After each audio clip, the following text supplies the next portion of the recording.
Hello, everyone. Another episode today.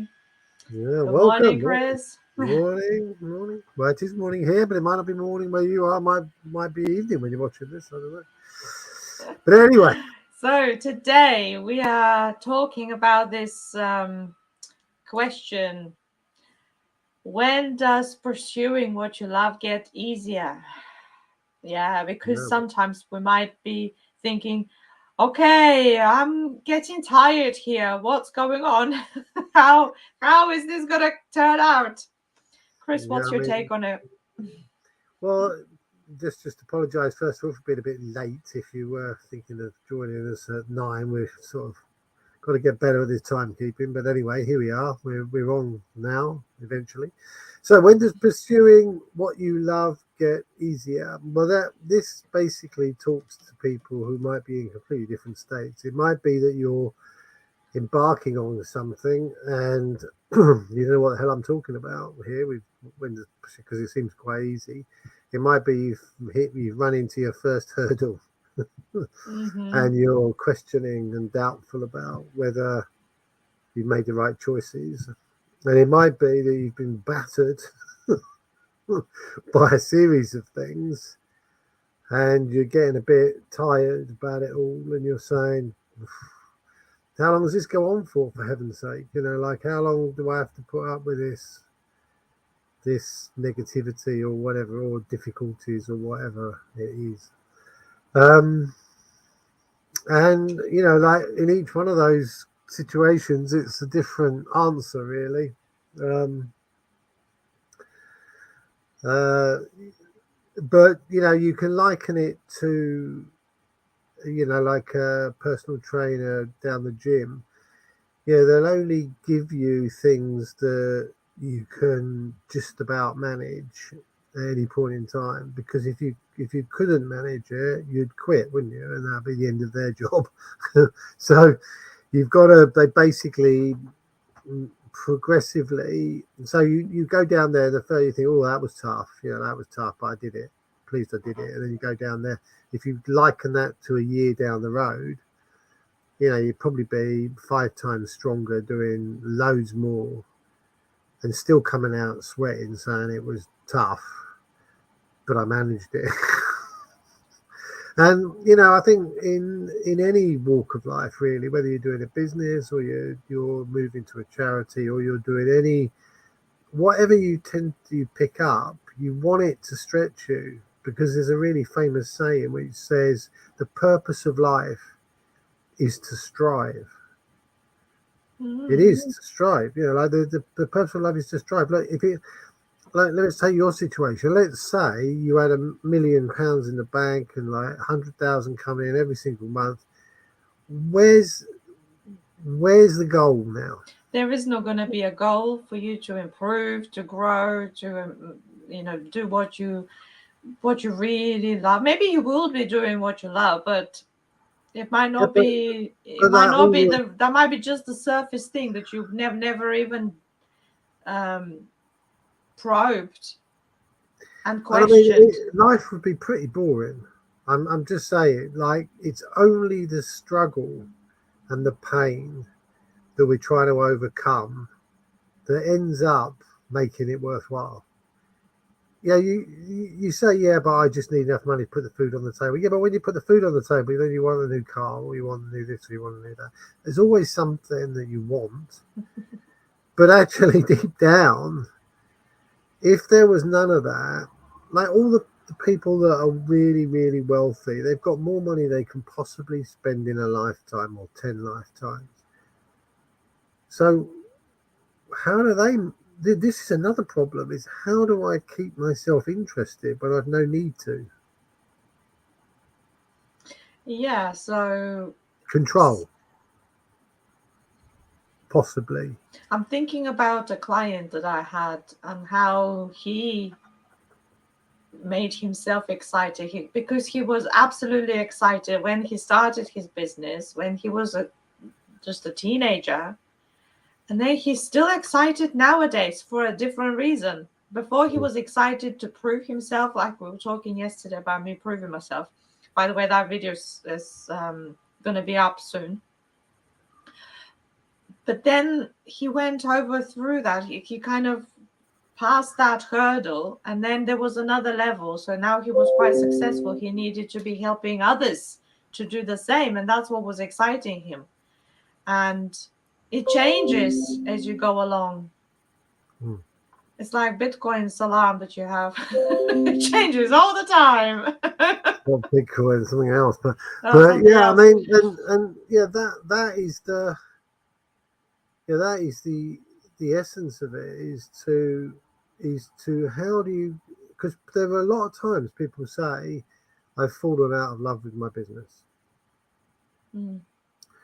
And what's basically happened, and it could be anything, it could be falling out of love with the sport you enjoy playing or whatever it is, right? And you like take me with table tennis, like I don't play table tennis now. I used to play, and I love it. I love the game. I still love the game. I love watching the game, and I do like playing it. I just don't want to play in the same way that we used to play.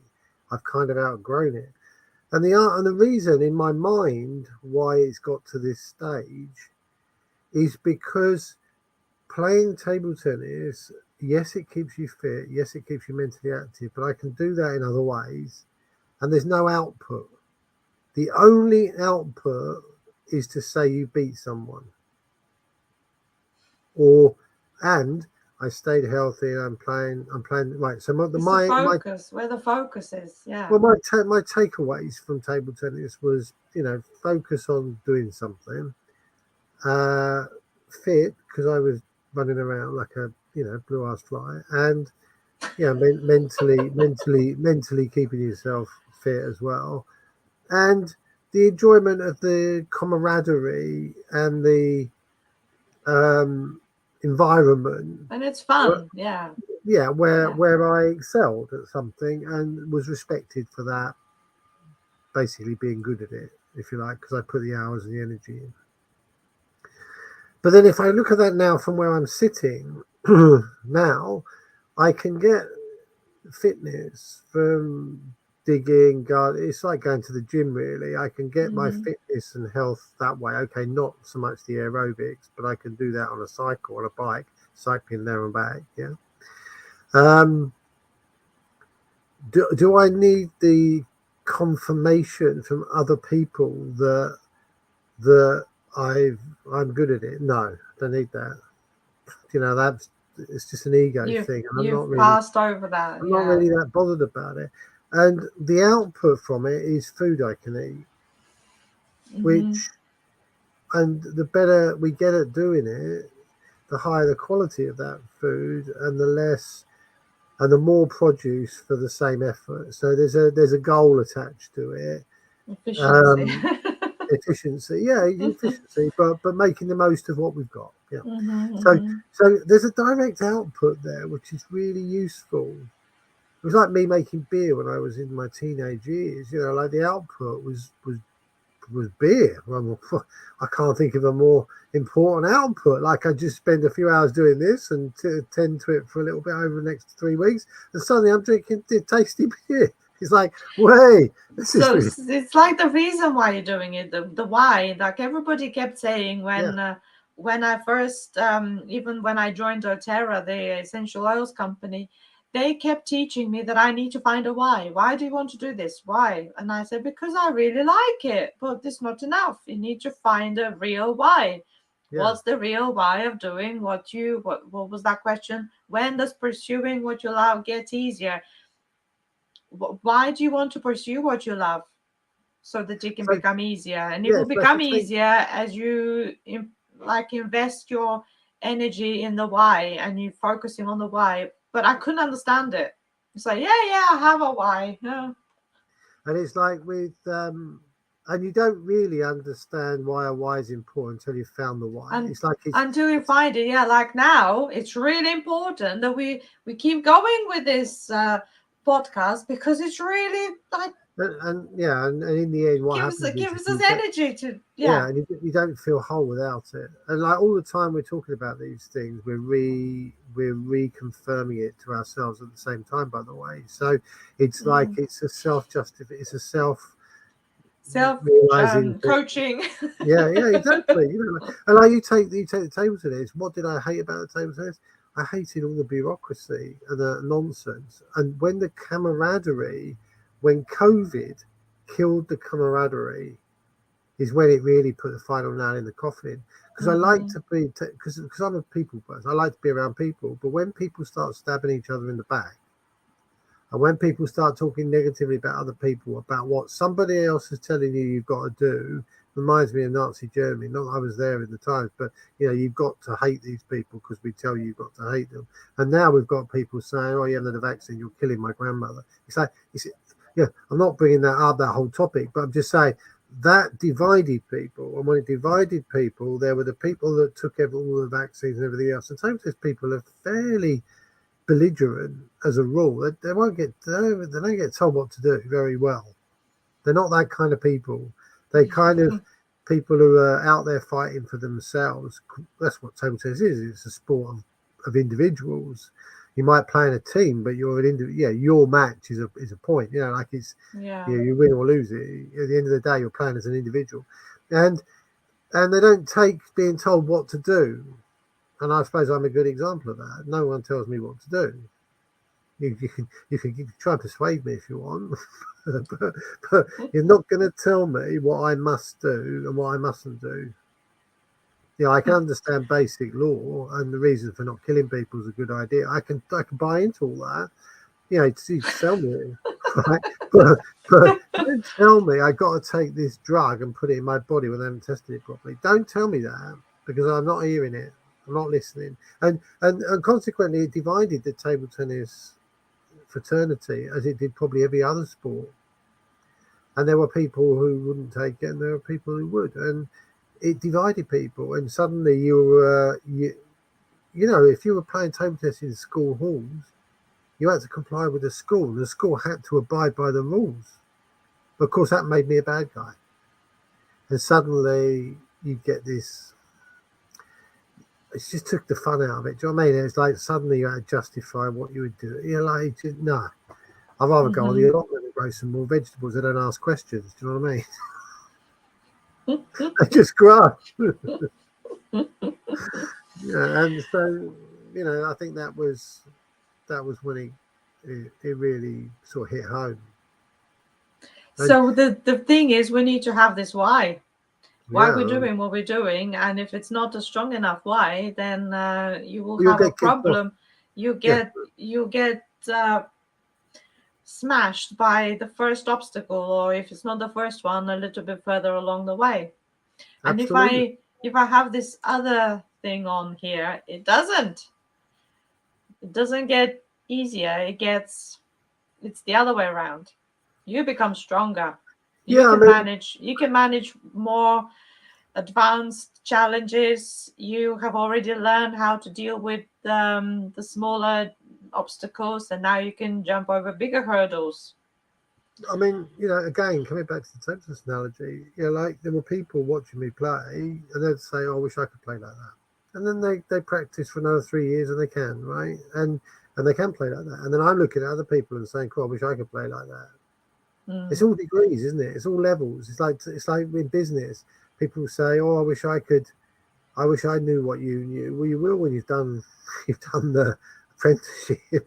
You've just got to do the apprenticeship. Stick your fork in and get going. You know what I mean? It's like you've got to get, and having the why gives you the energy to do it, and the infallible energy to do it. Like someone turns around and says, "Oh, you're talking rubbish." So look, you know what you're talking about. You're talking rubbish. Get out of my way. Like don't try and stop me doing it. Like they say, I'll never be successful at that. It's just say, "Okay, watch me." Yeah. Watch me. And it might be a little tough. Well, not a little, a lot. Like today, I really didn't feel like coming live on this. I was finding all sorts of interesting ideas that I could do instead, including giving lifts to my kids and getting diesel and whatnot,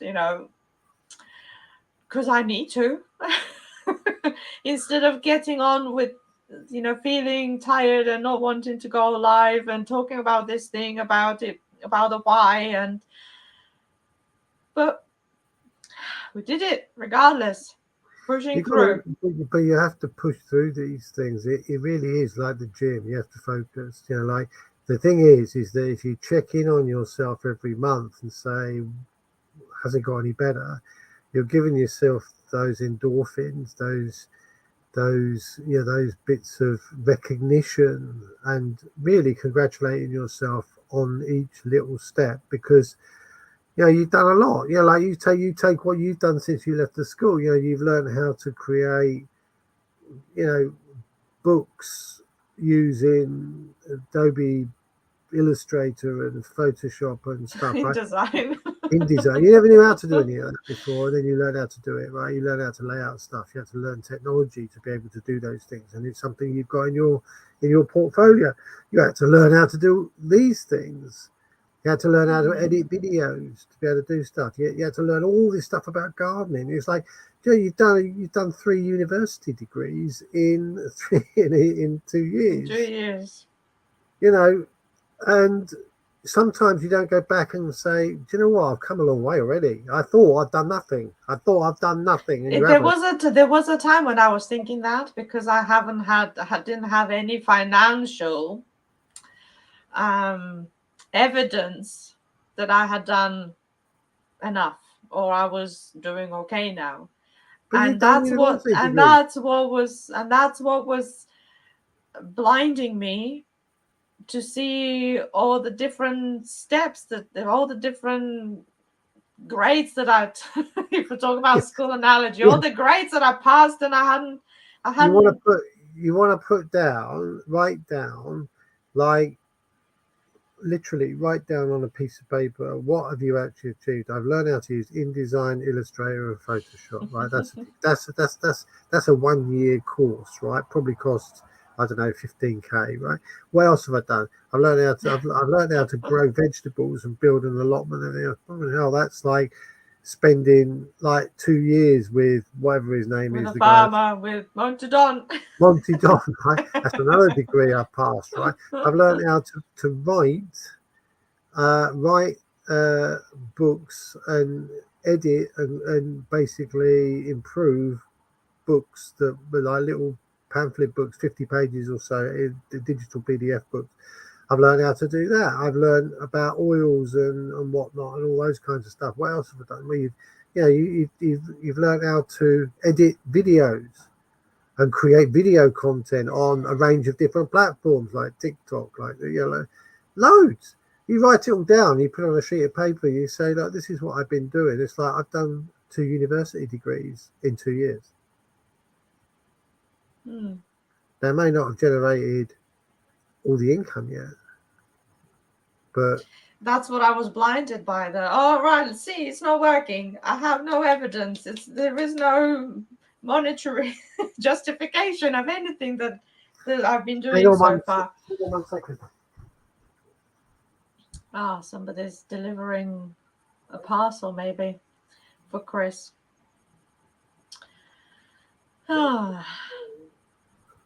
Yeah, so we have a blog, actually. If you're interested in finding out about this allotment we're talking about, we have a blog, which is freely available for anybody if you wanted to see what we've done. So I'm just explaining, Chris, about the blog, that because we keep mentioning the allotment, that people can see what's been happening for the last 2 years on the blog. From the minute we got that plot of land, which was completely just grass and weeds, and what we ended up creating with persistence and daily attention to it. Yeah. So keep going, where were we? I can't remember what we said last. It was something about the monetary evidence that I couldn't see, and I was blinded by that. Yeah. Like it's very easy to get swayed onto other people's agendas. So if other people expect you to make money or expect you to do this or to do that, they're measuring your performance in how you've not continued to deliver on their expectations from before, because you changed it. And then but there's also the government. They just say, okay, we're going to give you some support while you're starting your business. You've got 12 months. Yeah. And it's like And then business. what happens after 12 months? Well, we can't, then we'll have a different measure of criteria, and you have to abide by that, and that's it. And it involves money. So it reduces it greatly after the 12 months. So, yeah, there is this thing like, oh, when am I going to be able to do this? When am I going to have it all running? I'm running out of time. There's this obstacle as well. Mindset starts to play on. like I'll give you an example. Like, as my business grew back in the early 2000s, so my expenses grew. Yeah, I took on people, I took on things, I took on new things. So even though the money was coming in, it was going out just as fast. So even though it was growing the business, I still wasn't getting any income, and it took 5 to 6 years, to be able to get to a point where I was earning more than I was, like when it all got started. So you just need, like, this is not 100-meter dash; it's a marathon. Yeah. And you have to have the attitude of it being a marathon, or at least a long distance, 10,000 meters or something. You can't run this or you just fall over and die at the other side of the finish line. You know what I mean? It's not 100 meters. It's a long race, but it's a rewarding longer race. And maybe the government is not really interested in helping you properly to start your own business. They're more interested in people going and having jobs, I suppose. To be honest, we have to be grateful that they are able to offer any support, because that's a good like point. that. Thank you. Thank you for bringing me back to being grateful. Yes. Because, when I started my business, there was no support from the government. There was no support. If you go back to the 1950s, it's like, go get a job, in a coal mine or lay the railways. We don't owe you a living. And, we are far more fortunate than we think we are. Right now with all this fuel shortages, and the government's like, okay, let's not argue about whether it's valid increases in prices or not. But, people are complaining, so they're getting free money if effectively. But, there's a discussion about whether they should be charging so much, but that's another story. But, like the government's responsibility is to run the country, not pay for people to survive, really, if you have to look at it through the cold light of day. And support people who are financially challenged for a bit until they get back on their feet. Yeah, so that's I am quite grateful that this system exists, and it's been able to support me for a short while. If we go to Africa, we wouldn't be getting that kind of support, would we? Yeah. So there were some good points. Right. Okay. So it doesn't get easier. You just become stronger, and you keep pushing through with your why. That's it. I mean, that's the key. The why is really important, and it gives you the energy to face the troughs and ride the waves. Yeah. Very good ending. Thank you, Chris, and thank you guys for watching. As always, we would like to read your comments. Okay. And see you on another live on Friday, hopefully at 9 o'clock. Yeah, let's get the timing good. Yeah. Well, it's all right when there's not very many viewing, but when we get 1,000 viewing, we'll be on time. Yay! Bye for now. Bye.